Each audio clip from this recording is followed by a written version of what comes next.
The reason I have such a heart for the fatherless is I just remember at 4 years old just seeing my dad get on a Greyhound bus and never seeing him again.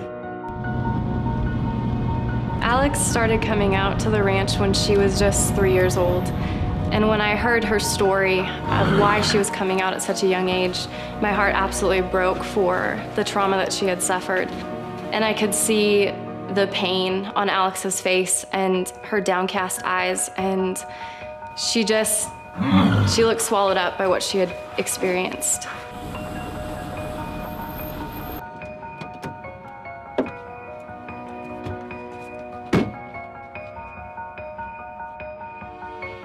When I see broken children walking up our hill for the first time, I remember being that broken child.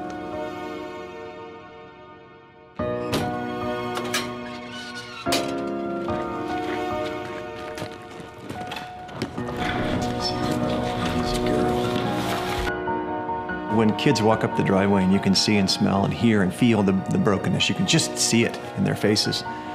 When the dads walk up this driveway and they're forlorn and their shoulders are down and they're just not squared away very well. When moms are in tears before they even get here.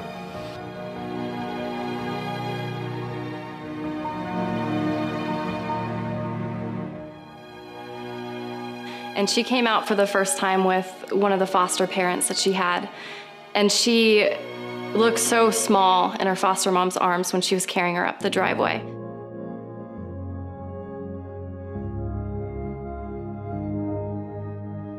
I first came out to the ranch when I was 12 years old, and as a kid, I actually didn't want to come up here. My mother and father decided that they wanted to bring me up here because I loved horses. And what they didn't know at that time is that I was struggling with cutting, I was struggling with suicide. Coming out to Crystal Peaks was a really good experience. I was really nervous coming because I hadn't been out here yet, and then I got here and everybody was friendly and it made me feel so welcome. And so when I first showed up, it was like, whoa, this is a really cool place. So when I first started coming out to Crystal Peaks Youth Ranch, this place was pretty much a cinder pit. It didn't always look like a polished, finished place. Kim and Troy saw the opportunity to redeem it, and the Lord redeemed it through the work of their hands and through the hands of so many volunteers over the years. One of the things that I think is the most amazing about seeing God work through the people that He brings to this ranch to volunteer are those opportunities for a broken person that comes up the hill to interact with another broken person, and how the Lord uses that time in a unique way to bring healing to each of them. I'm a volunteer with Crystal Peaks, and I work with Monday Morning Men. We have a group of about 8 or 10 men that show up every Monday morning, and we work on a variety of projects. And it's more about the relationship and the redemption than it is about the task. I think spiritually you're working with a bunch of guys like-minded in their faith, in their walk, and it helps me connect to something obviously bigger than me, and it's a cause for Christ that builds community. So it's a critical part of what we do in a way that the Lord provides for this ranch to keep functioning. You know, one of the things that we started the program, gosh, almost 20 years ago, one of our crucial parts of it, probably the crucial part, was the sessions. Allowing kids to come up the driveway and spend 90 minutes with a session leader and a horse. One person, one session leader, one child, one horse. That is the foundation of what we do, because it gives kids that opportunity to spend quality time with a session leader and a horse, and then allow the Lord to open up their hearts and where they're at, what they're dealing with, what they're struggling with. Horses add an incredibly unique mix when working with any person because they're designed to mimic those around them. Jeff and I have talked about before how horses if you're frustrated and you come up to them, they're gonna catch on to that. If you're happy and you come up to them, they're gonna catch on to that. And they kind of mirror motion. One of the most impactful moments that I had with Alex at the ranch was when we took Halo into the arena with her and stood back on the fence and just let her be in the center with him. And I remember asking her to move out from him and to walk away and turn her back. and she saw Halo following right after her. And she just got this big smile on her face, and I asked her to circle, and he circled. And then I told her, Alex, just run.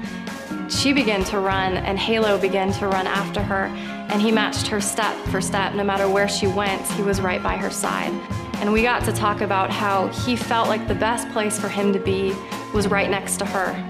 When I'm working with a child or another adult or anyone, my ultimate goal is to show them the similarities between the horse's relationship with them and their own relationship with the Lord. And I just felt like Jesus was whispering to me, the way that that horse is matching her step for step, that's a small fraction of what I've been doing for her in my pursuit of her heart.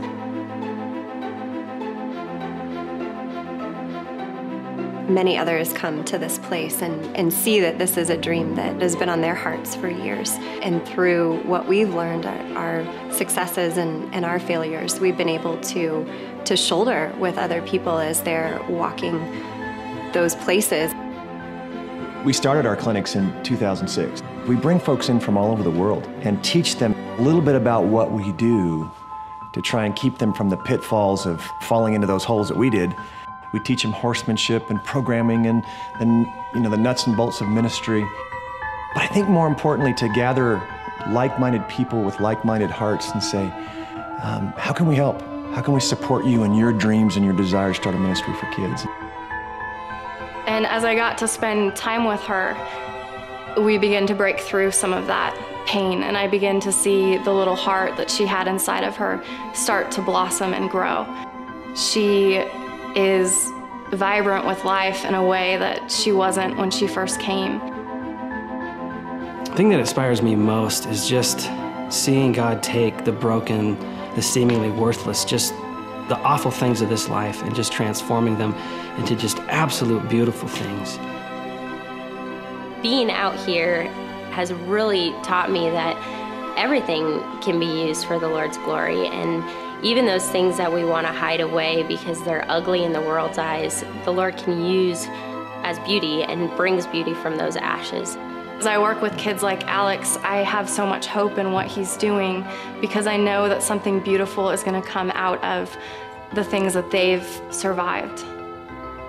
Genuine beauty comes out of a really broken place that has known complete redemption in Jesus Christ. But I know where I've come from, and I know what my life was before the transforming blood of Jesus Christ. Because of what Jesus Christ has already done for each one of us, coming to this earth, living a perfect life, laying that life down in our place and raising again, when he did that, he broke the lock on the prison door of suffering and sin. That door to freedom is open every minute of every day, and all we need to do is reach out for the hand of Jesus Christ that's always been reaching for us and step out into the freedom, the love, the hope, the joy that Jesus Christ has already provided. That's why I get out of bed every morning, is because I have that hope, and far be it from me to keep it only for myself.